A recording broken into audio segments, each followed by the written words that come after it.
My husband's parent controlled our finances, saying, "You're too young to manage money wisely." My husband agreed and transferred access to them.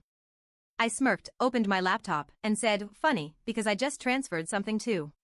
Their faces turned white as they saw their bank balance drop to zero. I, 24 female, married my husband, Ryan, 27 male, after dating for 5 years. I loved him. I really did. But I underestimated one thing: his blind loyalty to his parents. Ryan's parents, Susan and David, were well off. Not billionaires, but comfortably wealthy. They lived in an expensive house in Connecticut, took yearly trips to Europe, and always had the latest luxury cars. They thought they were better than everyone, and they especially thought they were better than me. I didn't grow up poor, but I wasn't raised with wealth. My parents were immigrants who worked hard to give me a good life. I put myself through college, got a business degree, and built a solid career in finance. By the time I got married, I was making more than Ryan. His parents never outright said they disapproved of me, but it was obvious. The fake smiles. The condescending "oh, you wouldn't understand" comments when they talked about investments. The backhanded "Ryan has always been so generous, I hope you appreciate what he does for you." Ryan was clueless about all of it. Or maybe he just didn't care. I ignored it at first. Let them have their little superiority complex. It didn't affect our marriage. Until it did. A few months after we got married, Ryan came home with news. "My parents are going to help us manage our money." I frowned. "What do you mean?" He smiled like this was the greatest thing ever. "They think we're too young to be handling finances on our own. So they offered to take care of it for us. Just for a little while, until we're more stable." I laughed. "We're plenty stable. We both have good jobs." "It's not about that," he said. "It's just. They've been doing this for years. They know how to invest, how to budget, how to plan for the future. They're just trying to help." I stared at him. "Ryan, what did you do?" He hesitated. Then, in the most casual tone, he said, "I transferred everything into the family trust." I thought I misheard. "The what?" "The trust. My dad set it up. It's how they manage all their money. This way, they can handle everything for us." I felt my stomach drop. "Ryan, are you saying you gave your parents control of our money?" "They're not controlling it," he said, like I was being dramatic. "They're just managing it. If we need something, we just tell them, and they'll take care of it." I was shaking. I worked my ass off to build my savings. I had $75,000 set aside, my money from years of hard work. And now? His parents could do whatever they wanted with it. I took a deep breath. "So let me get this straight. If I want to buy something, I have to ask your parents?" "It's not like that," he insisted. "They'll just make sure we're making smart choices." I stared at him. He really didn't see the problem. "I don't need a babysitter for my money," I said. Ryan sighed, like I was being difficult. "It's not just about you. It's our money, and this is what's best for us." "Oh. Okay." I smiled. Nodded. Said, "All right." Then I opened my laptop. Here's what Ryan and his family never bothered to ask: what exactly do I do for a living? I work in financial fraud investigations. I know exactly how trusts work. I know loopholes. I know how to move money around in ways that don't leave a trace. Ryan and his parents thought they were the smartest people in the room. They weren't. That night, while Ryan was asleep, I got to work. I transferred every penny of my personal savings into a new account his parents couldn't touch. I withdrew $20,000 from our joint checking and put it in a separate account under my name. I logged into the family trust, which, thanks to Ryan's blind trust in me, I had legal access to. And then? I emptied it.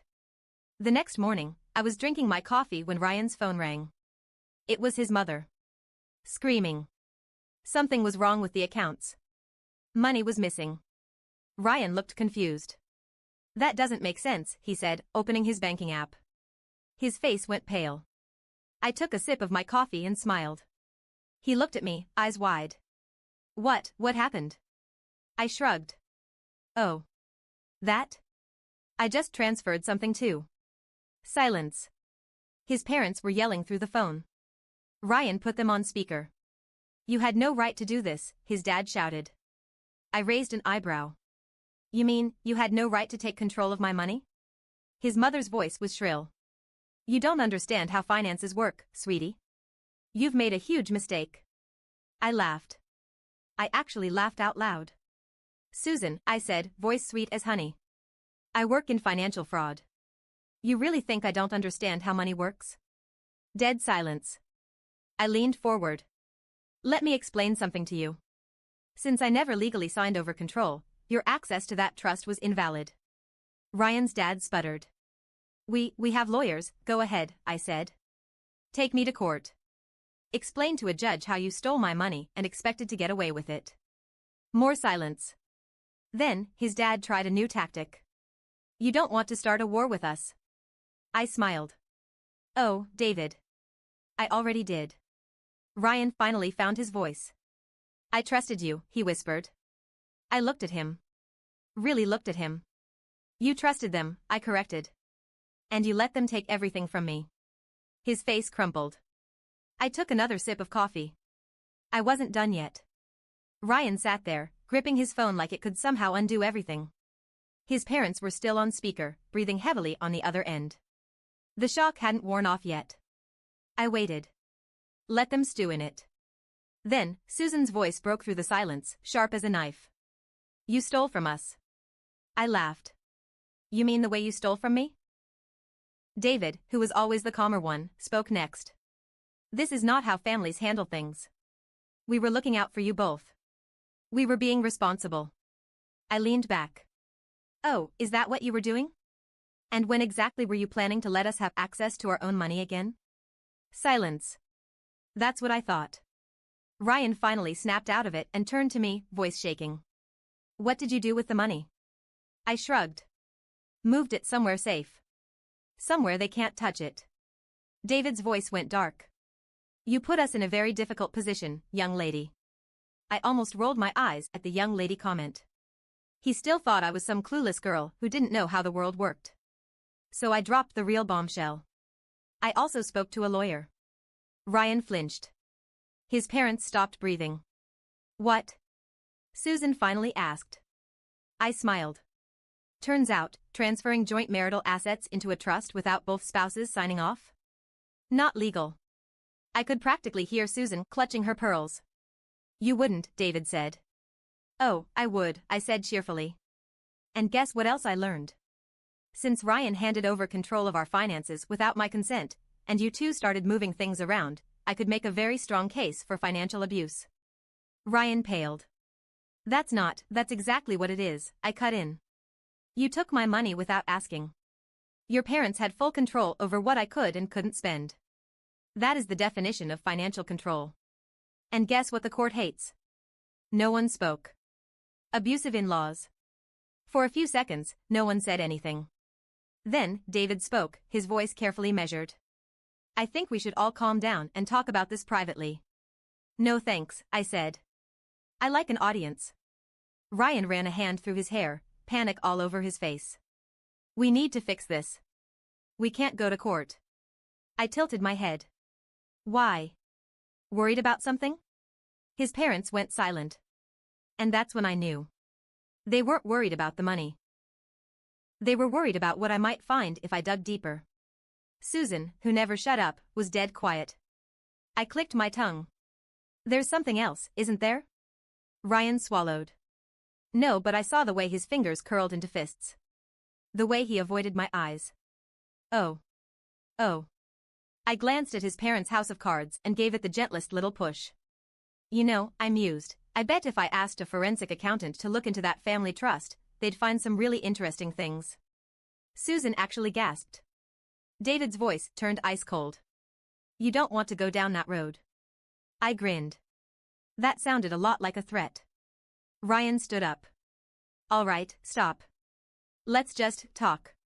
Now he wanted to talk. I tapped my chin. I think we should all be honest, don't you?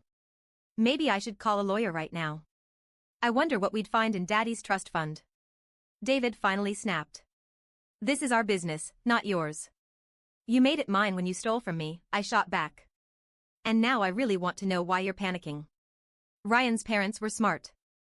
Wealthy people don't freak out over losing money. They freak out over being exposed. Which meant I had leverage. I leaned in, lowering my voice. What exactly would I find, David? He didn't answer. Ryan suddenly grabbed my wrist, his grip tight. Stop. I yanked my arm away. Get your hands off me. He hesitated. And in that moment, I knew I was done. This wasn't just about money anymore. This was about control. Ryan had chosen his side. It wasn't me. I stood up and grabbed my phone. I think I'll go find out myself. Ryan's face twisted. Please. Just don't do this. I looked him in the eye, and in the calmest voice possible, I said, I already did. I walked out of the kitchen, my heart hammering in my chest, but I didn't let it show. I had them exactly where I wanted them. Ryan scrambled after me. Wait, just stop for a second. I didn't stop. I grabbed my purse and headed for the front door. Where are you going? He asked. I turned and smiled. To talk to someone who knows how to deal with financial criminals. His face turned sheet white. That's when I knew.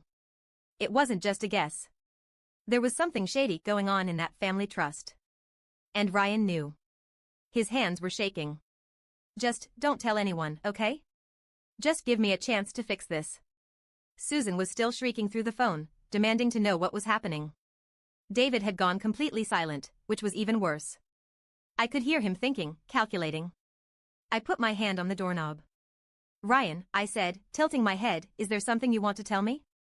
His throat bobbed. No, I watched his face. The way his jaw clenched, the way his fingers twitched. He was lying. I didn't leave. Not yet. I walked back into the kitchen, calm, careful, placing my purse down like I wasn't about to explode. I leaned against the counter. Okay. Let's play a game. Ryan blinked. What? Let's pretend I don't already know everything. And you tell me what exactly your family has been doing with our money. His mother's voice was still coming through the phone, now a frantic whisper, don't say anything. I ignored her. Ryan swallowed. Nothing. There's nothing going on. Liar, I said immediately. He winced. Then, a new thought hit me. One that made my stomach drop. I turned my gaze to David. Wait. He didn't react. But Susan did. Her breath hitched. Just a tiny, tiny little sound. It was enough. I took a slow step forward. The trust wasn't just holding our money, was it? David didn't move. His face was completely blank. Too blank. Susan made another small noise, like she was trying not to choke. I exhaled through my nose. Holy shit. Ryan was panicking now. Just don't go digging into things that don't concern you. I turned to him so fast he flinched. Don't concern me? I repeated. You stole my entire savings. You let your parents treat me like a child. And now you're telling me I shouldn't go digging? Ryan was shaking. And then it hit me. Like a puzzle piece snapping into place. I turned to David. This isn't just about money, is it? David's expression didn't change. But I saw the flicker of something in his eyes. Regret. Oh, he wasn't sorry for what he did. He was sorry that I figured it out. I smiled, slow and sharp. What did you do, David? Nothing. Silence. And then, Susan whispered, please. Just let this go. That was all I needed. I grabbed my phone and walked straight out the door. Ryan chased after me, grabbing my wrist. Don't. I yanked away. Get your hands off me, Ryan. He stepped back like I had burned him. And I ran. I ran to my car, slammed the door, and peeled out of the driveway. My hands were shaking. This wasn't just about the money. Something bigger was happening. And I was going to find out exactly what. I drove straight to my lawyer's office. My hands still trembled on the steering wheel, but my mind was racing. Something was off with Ryan's family. I had no idea just how deep it went, but I had to know. The clock ticked loudly in the waiting room. I couldn't sit still. Every passing second felt like a hammer smashing down on me, and I wasn't sure whether I wanted to break down or scream. I was shaking. And I hated feeling like this. My lawyer, Carl, finally ushered me into his office, a calm presence in the storm. Take a seat, he said, looking at me with a sympathetic smile. I didn't sit down. I started pacing. Carl, I need you to get a forensic accountant. I need to know everything about that family trust. Everything. Carl's brows furrowed and his voice lowered. Okay. But why now? What's going on? I ran a hand through my hair. I've been lied to. My husband and his parents have been playing games with me. They took my money, Carl. And I think it's worse than that. I think they've been hiding something. Carl leaned back in his chair. Take a deep breath. It's going to be all right. We'll get the answers you need. But if you're sure about this, we'll need a lot of documents and evidence. I don't care, I snapped. I want the truth. Hours later, after I met with the accountant, I went home. My apartment felt strangely quiet, but the weight of what I had learned crushed me. Ryan's parents had been using the family trust for something other than just investments. Carl had confirmed my suspicions. The family trust had been used for tax evasion. A massive amount of money had been hidden from the government for years, funneled into fake accounts. That wasn't just illegal, it was criminal. I couldn't sit on this anymore. I texted Ryan, we need to talk. He responded almost immediately, can I come over? When I saw him standing at my door, looking like a beaten dog, I couldn't even look at him. What the hell happened, Ryan? I demanded. How could you keep this from me? How could you let them use us to cover up their mess? He looked like he was about to cry. I didn't know it was like this. I swear, I didn't know. I stepped back, holding up my phone with the evidence Carl had sent. You think this is a joke, Ryan? You've been working with them, your parents, helping them steal from the government. And you didn't think this would affect me? Ryan's eyes went wide. He stumbled back, and for the first time since this whole thing started, I saw fear in his eyes. I didn't know. I didn't know the extent of it. I just thought, you thought. I shook my head. You trusted them. You put your entire future, our future, into their hands. I worked my ass off for everything, Ryan. Everything. And you let your parents take it all. He took a step forward, his face contorted in pain. I was just trying to protect us. I thought it was the right thing to do. You thought, I repeated bitterly. And now, look where we are. I trusted you. I let those words hang in the air. The silence that followed was suffocating. Then, Ryan spoke again, barely above a whisper. I love you. I do. But I was scared. I didn't know how to tell you. My parents, they control everything. They've always controlled everything. I didn't know how to get out from under them. It hit me like a punch to the gut.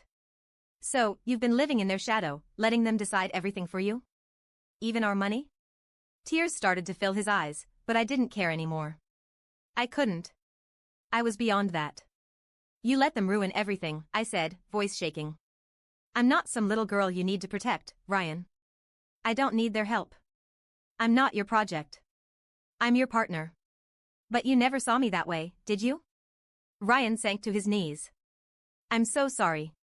Please, please forgive me. I didn't mean for it to get this far. I didn't realize what I was doing. I was numb.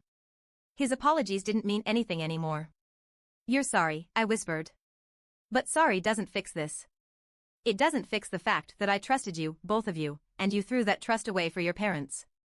There was a moment, just one single, terrible moment, when everything that had been building up finally cracked wide open. Ryan stood up, shaking, and his voice went from quiet to loud. You don't understand. My parents, I cut him off, raising my voice. No. You don't understand. I don't give a damn about your parents, Ryan. I care about us. And now we have nothing. Nothing because you put them first. And I don't know how to come back from that. Ryan's face twisted in anger and pain. So, what, you're just going to walk away? After everything we've been through? I stared at him, my chest tight.